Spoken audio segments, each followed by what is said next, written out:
सभी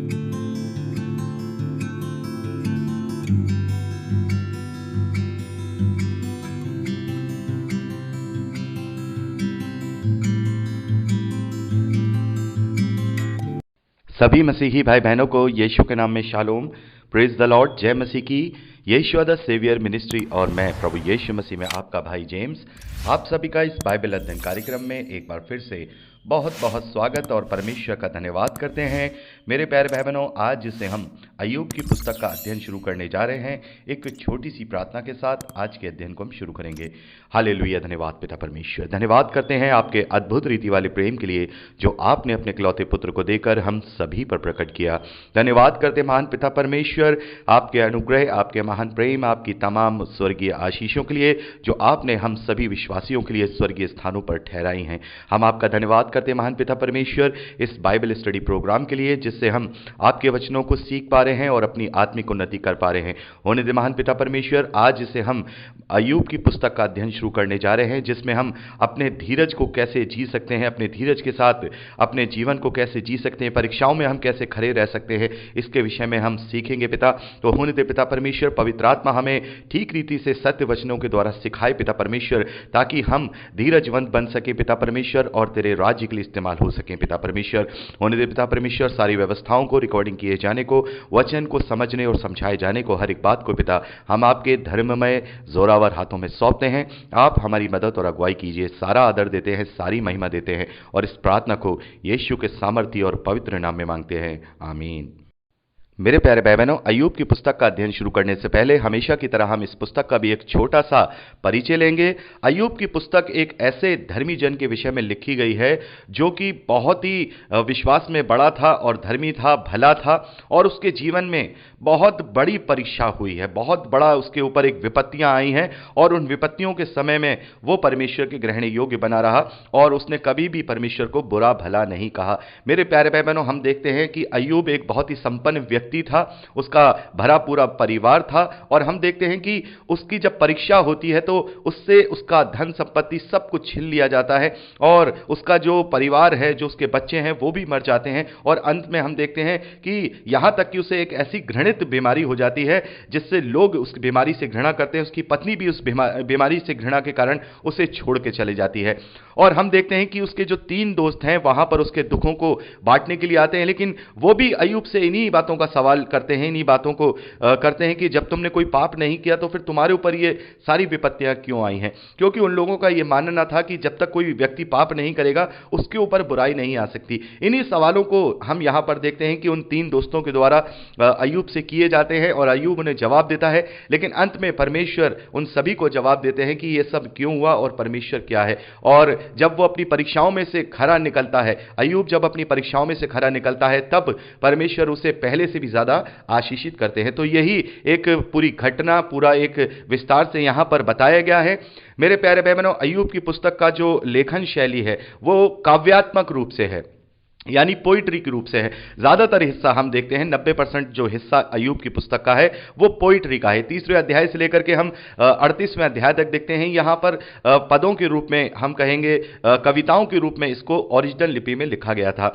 मेरे प्यारे भाई बहनों, अय्यूब का जो चरित्र है, अय्यूब का चरित्र जो इब्राहिम है उनसे भी पहले का चरित्र है, क्योंकि यहां पर जब हम अय्यूब की आयु के विषय में देखते हैं तो लगभग 200 साल की आयु यहां पर हम अंकित हुई भी मानते हैं। कम से कम वो 200 साल तक तो अपने जीवन में जिए हैं, और हम देखते हैं कि ये जो आयु का जो एवरेज आयु का समय हुआ करता था, ये इब्राहिम के समय से पहले हुआ करता था, क्योंकि इब्राहिम की जो आयु है वो भी हम देखते हैं लगभग 175 साल तक की आयु रही है। तो इब्राहिम के बाद जितने भी और कैरेक्टर हुए हैं, चरित्र हुए हैं, उनकी आयु कभी 175 साल से ज्यादा की नहीं रही है, और धीरे धीरे करके हम देखते हैं 120 साल तक आयु हो गई, और उसके बाद 100 साल तक का एवरेज आयु हो गई। तो इन बातों से हम ये आकलन लगाते हैं कि जो ये अय्यूब का चरित्र है ये इब्राहिम के समकक्ष है, या इब्राहिम से पहले का ये कैरेक्टर है। मेरे प्यारे भाई बहनों, अब बात करते हैं कि इसको किसके द्वारा लिखा गया है।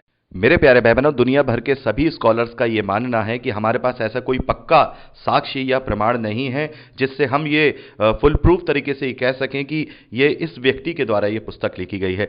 क्योंकि जब हम इस पुस्तक की भाषा शैली को देखते हैं तो यहाँ पर परमेश्वर यहोवा का नाम लिखा हुआ है, यहोवा परमेश्वर का नाम लिखा हुआ है। और बहुत सारे स्कॉलर्स ये भी कहते हैं कि जो इसकी ओरिजिनल जो लिपि है वो अरेमिक भाषा है, और अरेमिक भाषा में हम देखते हैं कि अरेमिक भाषा में यहोवा परमेश्वर नहीं, केवल इलोहिम शब्द ही आता है, या हम कहें परमेश्वर शब्द ही आता है। तो यहां यहोवा शब्द जो अंकित हुआ है, तो हम देखते हैं यहोवा शब्द जो है वो हिब्रू कल्चर में प्रचलित हुआ है। मूसा के बाद हम देखते हैं यहोवा का जो नाम है वो प्रचलित हुआ है। उसके पहले हम देखते हैं उत्पत्ति की भी पुस्तक में देखते हैं परमेश्वर के लिए इलोहिम ही शब्द को इस्तेमाल किया गया है। तो मेरे प्यारे भाई बहनों, इस बात से ये आकलन निकलता है कि ये जो पुस्तक है ये काफ़ी बाद में लिखी गई है, क्योंकि ये घटना जो है इब्राहिम के समय की घटना है, इब्राहिम से भी पहले के समय की घटना है। क्योंकि अय्यूब का जो चरित्र है वो इब्राहिम के समकक्ष या फिर इब्राहिम से पहले के भी चरित्र हो सकते हैं। तो हम यहाँ पर देखते हैं जो अय्यूब है वो उज्र नामक देश में रहा करते थे। उज्र नामक देश जो है हम देखते हैं जो मूसा हैं ये इन देशों में वो भ्रमण करते हैं, इन देशों में वो रहे हैं। तो संभवतः परमेश्वर ने मूसा को वहाँ उभारा है और मूसा ने फिर इसको हिब्रू भाषा में यहाँ पर लिखा है, और जहाँ जहाँ परमेश्वर का संबोधन है वहाँ वहाँ यहोवा परमेश्वर का भी यहाँ जिक्र है। और हम देखते हैं कि ये पूरी जो घटना है अय्यूब की मृत्यु तक की घटना को यहाँ पर दिखाया गया है कि अय्यूब फिर परमेश्वर के द्वारा दोबारा आशीषित होने के बाद 140 साल तक और जीवित रहे।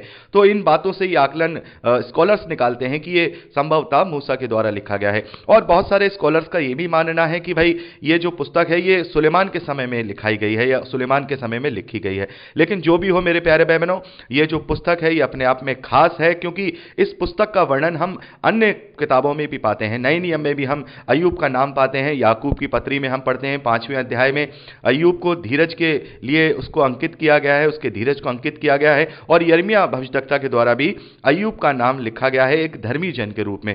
तो इसका मतलब यह है कि जो ये चरित्र है ये परमेश्वर का एक धर्मी जन का एक सच्चा चरित्र है, क्योंकि जब भविष्यद्वक्ताओं के द्वारा नाम लिखा गया है जो कि परमेश्वर के पवित्र आत्मा की प्रेरणा के द्वारा उसके दर्शनों के द्वारा वो सब बातें लिखते हैं, तो इसका मतलब यह है कि ये जो चरित्र है अपने आप में खास है, स्पेशल है।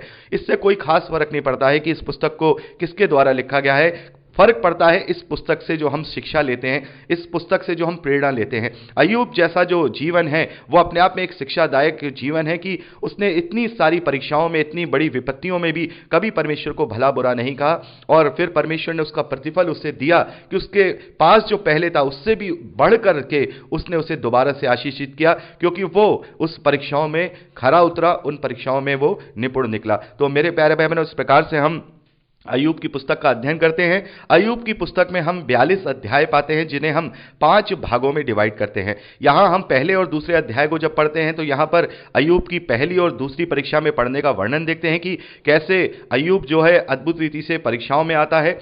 और उसके बाद हम तीसरे अध्याय से लेकर के 31वें अध्याय तक दूसरा भाग देखते हैं जिसमें अय्यूब के 3 खास मित्रों के विषय में वहां पर वर्णन मिलता है। ये अय्यूब के 3 मित्र हैं जो अय्यूब के पास उसका दुख बांटने आते हैं, लेकिन वो अय्यूब को ढांढस देने की बजाय अय्यूब को इस बात का सवाल करते हैं कि भाई तुमने जब कोई पाप नहीं किया तो तुम्हारे ऊपर ये परीक्षाएं क्यों आई, तुम पर क्यों विपत्ति आई। क्योंकि उस वक्त लोगों का यह मानना हुआ करता था कि जो धर्मी जन होगा उस पर कभी ऐसी विपत्ति नहीं आएगी, जो पाप करेगा उसे ही परमेश्वर ऐसे दंड करेगा या दंडित करेगा।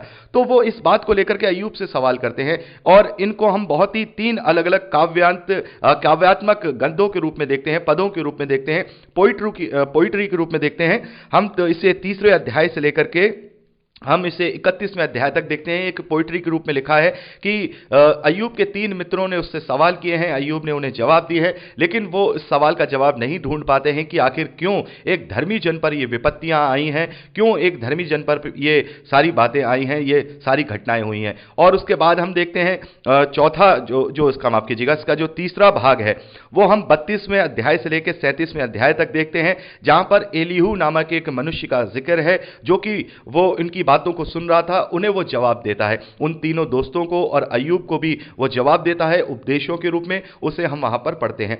चौथा भाग हम देखते हैं कि सबसे अंत में हम परमेश्वर का अय्यूब को उत्तर देना देखते हैं। यह हम 38वें अध्याय से लेकर के 42वें अध्याय 6 वचन तक देखते हैं, जहां परमेश्वर ने अय्यूब को सारी बातों के जवाब दिए हैं कि परमेश्वर ने यह सब क्यों किया है। उसके बाद हम 5वां भाग देखते हैं 42वें अध्याय उसके 7वें वचन से लेकर 17वें वचन तक, जिसमें परमेश्वर ने अय्यूब को वापस सब कुछ उससे भी बढ़कर लौटा दिया जो उसके पास पहले था। तो इस प्रकार से हम 5 भागों में अय्यूब की पुस्तक का अध्ययन करते हैं। और सबसे खास बात हम यहां जो देखते हैं कि जो 3 मित्रों के जो संवाद हैं, वो 3 मित्रों के संवाद हम देखते हैं, वो बहुत ही प्रेरणादायक हम वहां पर बातें पाते हैं। और उसमें बहुत सारे हमें सवालों के जवाब भी मिलते हैं, बहुत सारी बातों को हमें जानना मिलता है, जिसमें हम परमेश्वर के ग्रहण योग्य बनते हैं।